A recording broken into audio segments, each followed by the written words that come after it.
Good morning everyone. I am from TSN B8 second year paper EPC 4 Understanding the Self। हमने last class में बात की थी आत्मिक चेतना के विकास की अवस्थाओं के बारे में कि हमने बात की थी। हमने देखा था कि कॉन्शियसनेस की स्टेजेस 4 स्टेज होती हैं और उन 4 के बारे में हमने बात करी थी। आज हम बात करेंगे आत्मिक यानी कि आत्मा के विकास, चेतना की स्वयं का विकास, किसी भी शब्दों में हम बोल सकते हैं उसकी प्रकृति या विशेषताओं के बारे में आज हम चर्चा करेंगे। आत्मिक चेतना विकास की प्रकृति। तो आइए हम बात करते हैं आत्मिक विकास की विशेषताओं के अंतर्गत। यहाँ मैंने कुछ पॉइंट लिख रखे हैं जिनकी तरफ ध्यान देंगे हम। हमारा पहला पॉइंट है आत्मिक विकास एक मानसिक प्रक्रिया के रूप के अंतर्गत है। आत्मा का जो विकास क्या है, हमारी एक मानसिक प्रक्रिया है। आत्मा का विकास वह क्रिया है जिसके आधार पर क्या किया जाता है, व्यक्ति का मानसिक विकास प्राप्त कर लेता है। क्योंकि कुछ भी चीजें जो बालक जो भी चीज सीखता है या समझता है, सबसे पहले क्या है उसके बारे में जब वो सोचता है तो सबसे पहले हमारा मस्तिष्क काम में आता है और उसी के आधार पर क्या होता है, उसका विकास प्राप्त करता है। इसकी शुरुआत चिंतन व मनन से होती है। कोई भी व्यक्ति जब किसी घटना एवं तथ्य को देखता है तो उसकी सत्यता को जानना चाहता है। हम कोई भी चीज की एक्टिविटी या क्रियाविधि हम देखते हैं तो हम क्या करते हैं कि सही है या गलत, उसकी रियलिटी को देखने की कोशिश करते हैं, हम जानने की कोशिश करते हैं किसी वजह से कि क्या ये सही थी कि गलत थी। वह जानने का प्रयास के लिए क्या करते हैं हम लोग, हम सोचते हैं, विचार करते हैं, ये सारी चीजें, वो सारा कंक्लूजन निकालते हैं और सत्यता का पता लगाते हैं। सत्यता के जानने के बाद इसे कार्य व्यवहार में लाने का प्रयास करते हैं। सेकंड पॉइंट है हमारा आत्म विकास सामाजिक विकास की प्रक्रिया के रूप में। हमारा फर्स्ट पॉइंट बात की थी कि मानसिक प्रक्रिया के रूप में चेतना का विकास जो होता है, आत्मिक चेतना, आत्मा का विकास क्या है, एक मानसिक प्रक्रिया है। किसी भी चीज को सोचने देखने के लिए, कॉन्क्लूजन के लिए हमें चिंतन या मनन करना ही पड़ेगा और उससे करने से क्या होगा, हमारा मानसिक विकास तेज होता है। दूसरी बात कर रहे हैं हम आत्म विकास सामाजिक विकास की प्रक्रिया के रूप में inner development as a social development process. अब कैसा है सामाजिक प्रक्रिया, आत्मा का विकास की प्रक्रिया का अंतिम उद्देश्य क्या है, किसी भी चीज को लर्निंग का प्रोसेस क्या होता है, चाहे हम बात करें हमारा फिजिकल की या आत्मा की बात करें तो क्या होता है, हमारा सीखने का प्रोसेस क्या है, व्यवहार में परिवर्तन आना। तो आत्मा विकास की प्रक्रिया का भी क्या है, अंतिम उद्देश्य क्या है, बालक के व्यवहार के अंतर्गत परिवर्तन आना। जब वह अपने विचार व्यवहार में आदर्शवादी मूल्यों को लाने का प्रयास करता है तो समझ में आदर्शवादी व्यवस्था चालू हो जाती है। समाज में व्याप्त बुराइयां, भ्रष्टाचार, गलत कार्य आदि को खत्म करने का क्रियान्वयन व आदर्शवादी समाज की आवश्यकता होती जाती है। आत्मिक विकास करके, आत्मा का विकास करके प्राय क्या है, एक व्यक्ति ये सारी चीजों को दूर कर सकता है और वह दूर करने की कोशिश भी करता है। व्यक्ति आत्मा को जीवित रख सकते हैं ताकि आदर्शवादी समाज का निर्माण हो सके। आदर्शवादी समाज क्या कहेंगे, हमारे नैतिक मूल्य, मॉरल वैल्यू, समाज के अंतर्गत सामाजिक बनने की क्रिया का होना। कि जब तक हम अपने अंदर के आत्मिक विकास के अंतर्गत समाज को नहीं लेकर आएंगे, एक व्यक्ति दूसरे व्यक्ति की मदद नहीं करेगा, उसके अंदर फैली अगर बुराइयां देख रहा है, भ्रष्टाचार कर रहा है, उसको दूर करने की कोशिश नहीं करेगा तो क्या है, आदर्शवादी सामाजिक व्यक्ति या बालक के गुण नहीं बना सकते हैं। हम तीसरी बात करें उसके अंतर्गत आत्मिक विकास एक आदर्शवादी भी प्रक्रिया है। आइडियलिज्म, जैसे कि हमने बोला कि एक आदर्शवादी समाज, तो यहाँ क्या आ गया, एक आदर्शवादी व्यक्ति। आत्मिक विकास एक आदर्शवादी प्रक्रिया है क्योंकि इसमें उन मूल्यों की स्वीकार किया जाता है जो सत्यम शिवम सुंदरम पर आधारित है, यानी कि जो सत्य है, सही है, समाज के लिए सही है, व्यक्ति के लिए सही है और जो क्या है आदर्श है जिनके। आत्मा के विकास का संबंध सदैव हमेशा से ही क्या है, सत्य की खोज करना रहा है। हमेशा क्या है, हम बात करते हैं कि भाई कभी भी हमें कोई सवाल का जवाब नहीं मिलता है तो क्या बोलते हैं हम, मन से पूछो, आपका मन सही बोलेगा, दिल से पूछो। वो सब चीजें क्या है, चिंतन की प्रक्रिया है, हमारा मन मस्तिष्क है। और बोला जाता है कि हम जब सोचते हैं, विचारते हैं तो हमेशा क्या है, हम सत्य की खोज कर रहे हैं। तो सत्य की खोज करना और असत्य को समाप्त करना ही क्या है, एक आदर्शवाद का नियम है, आदर्शवाद का उद्देश्य है।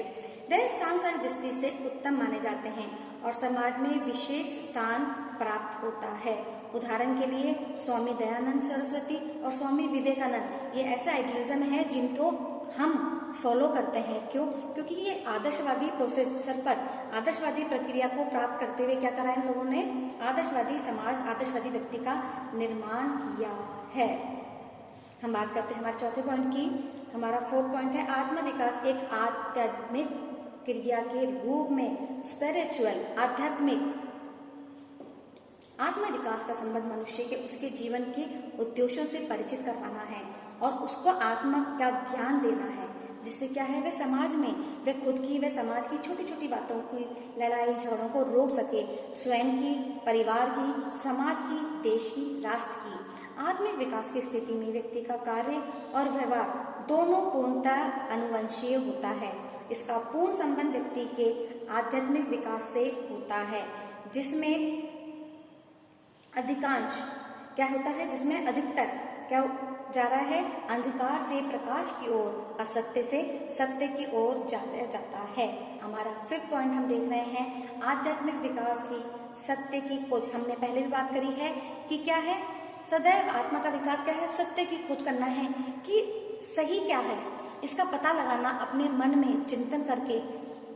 तो आत्मिक विकास की, आत्मिक विकास, स्वयं का विकास में प्रक्रिया में व्यक्ति स्वयं के, हम अपने अनुभवों, अपने आधारों, अपने प्रमाणितों के आधार पर सत्य की खोज करते हैं। और जब व्यक्ति संसार में बढ़ते हुए दुखों को देखता है तो क्या होता है, सुख क्षणिक मात्र है। क्या है, इतने सारे दुख तकलीफें हैं तो सुख क्या होता है, क्षणिक मात्र है, थोड़े समय के लिए है। तब वह सत्य की खोज करने का प्रयास कर रहा है और वह सत्य की खोज करता है। सत्यम शिवम सुंदरम, सत्य ही सब कुछ है। क्या है, सत्य ही सब कुछ है। वह सत्य का स्वरूप ब्रह्म की खोज करता है और सत्य को, आत्मा के विकास की ओर ध्यान देता है या स्वयं का विकास करना प्रारंभ कर देता है। सत्य की खोज करना एक क्या है, हमारी आत्मा के विकास की ओर ले जाने की प्रक्रिया है।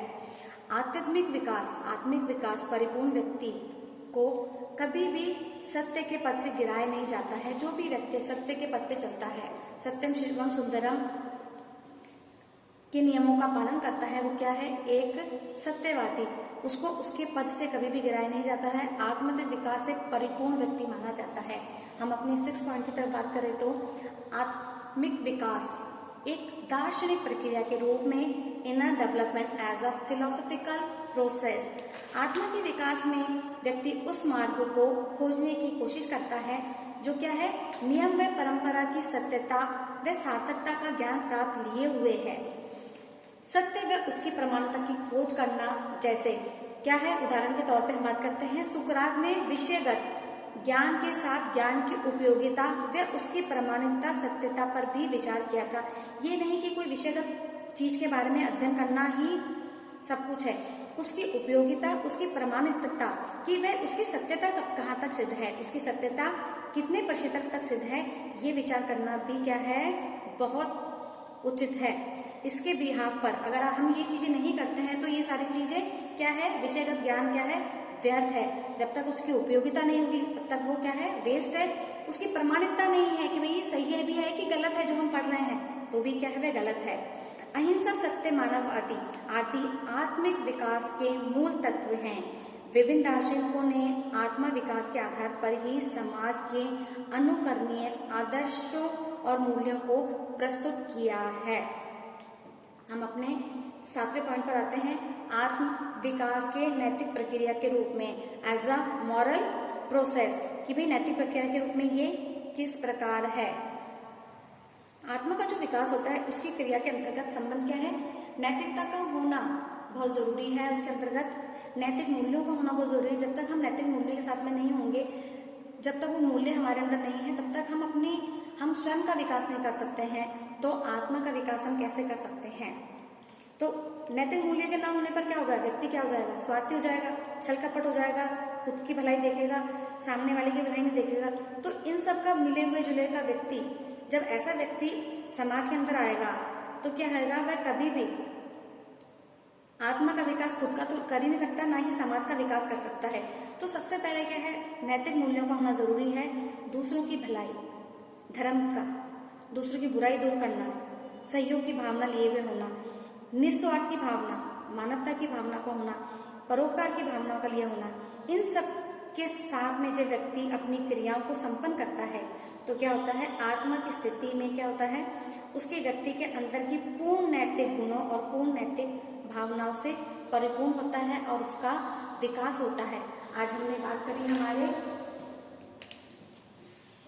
First, second, third, fourth, fifth, six, seven, यानी कि आत्मिक विकास में मानसिक प्रक्रिया, आत्मिक विकास में सामाजिक प्रक्रिया के रूप में, आत्मा का विकास जो है एक आदर्शवादी प्रक्रिया के रूप में, आत्मा का विकास जो है आध्यात्मिक प्रक्रिया के रूप में, आत्मा का विकास जो सत्य की खोज करना है उसके रूप में, हमारे आत्मा स्वयं का विकास, स्वयं की खोज एक दार्शनिक प्रक्रिया के रूप में, आत्मिक विकास नैतिक मूल्यों, नैतिक क्रियाओं, नैतिक गुणों के रूप में। हम आज की क्लास में हमारे 1 to 7 पॉइंट को ही डिस्कस करेंगे। हमारे 8 to 12 पॉइंट को हम अपनी नेक्स्ट क्लास में डिस्कस करेंगे। अगली क्लास में हम बात करेंगे हमारे 8 से 12 पॉइंट के बारे में, मूल्यों के बारे में। जब तक के लिए टिल देन बाय। घर पे रहें, सुरक्षित रहें।